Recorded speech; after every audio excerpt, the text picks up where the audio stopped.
सकाळ असो वा संध्याकाळ स्वयंपाकाचं रोजच टेन्शन होतं काय करावं म्हणून. आणि माझ्या पोरांचं कसं आहे माहिती आहे का, सकाळी व्यवस्थित जेवण करत नाही, संध्याकाळी लवकर भूक लागून जाते. आणि म्हटलं चला आता आज दुसरंच काही करू, भाजी पोळी तर त्यांचं आवडतच नाही. आणि तेलकट मला आवडत नाही बरं का जास्त उन्हाळ्याचं, कारण की तेलकट आहे ना माझं डोकं दुखायला लागतं, पण त्यांच्याच लेकरांसाठी ते करावं लागतं. आता वरणबट्टीच करायला घेतली होती. आता मी दळण वगैरे तर नव्हतं म्हणून गव्हाच्या पिठातून रवा मिक्स करूनच बट्टी केलेली. जसं पीठ घेतलं त्याच्या अर्धा रवा घ्यायचा मस्त, आणि मीठ हळद घालायचं आणि थोडंसं ओवा घालायचा. मस्त तेलाचं मोहन देऊन मस्त छान होतात. आणि इकडे तिला चाळणीला तेल लावून घेतलं, मी पातेल्यामध्ये पाणी ठेवलेलं होतं. एकीकडे वरणही होत होतं माझं, मस्त असे छोटे छोटे गोळे केले, ते वाफायला ठेवले. आता लेकरांचं कसं आहे मध्ये मध्ये काय करते काय नाही झालं की नाही असं. सकाळी व्यवस्थित जेवण करत नाही, भाजी पोळी करायला असली ना तरी त्यांना व्यवस्थित जेवण नको, कारण की छोटं चिवडा वगैरे असलं ते खाऊन घेतात आणि नंतर मग संध्याकाळी म्हणतात आम्हाला भूक लागली. आता बाकीचे कामं आवरले, म्हटलं चला आता ते होतंय तोपर्यंत इकडे आपण तयारी करून घेऊ, कारण की संध्याकाळी ना गॅस जोड खूप गरम होतं. बाकीचे कामं तर राहिले होते, स्वयंपाक अर्धा, म्हणून पहिल्या अगोदर फ्रेश झाले कारण की मला तिथं खूप गरम होत होतं.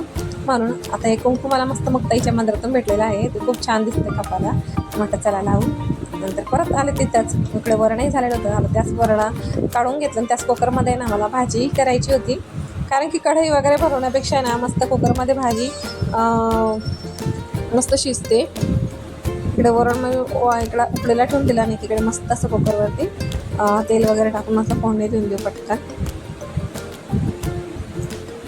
त्याच्यामध्ये तेल घातलं आणि मस्त जिऱ्याची आणि लसणाची पेस्ट केलेली होती, मग कापून नाही घातलं कारण कापल्याला नाही एवढी चव नाही येत, म्हणून तसं घातलं. आता याच्यामध्ये ना खूप छान होतेच भाजी, जास्त वेळ लागत नाही, 10-15 मिनिटात.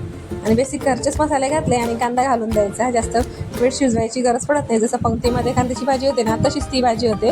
फक्त काय करायचं, जेव्हा आपण भाजी टाकतो ना तेव्हा पाणी खूप कमी टाकायचं आणि मोजून टाकायचं.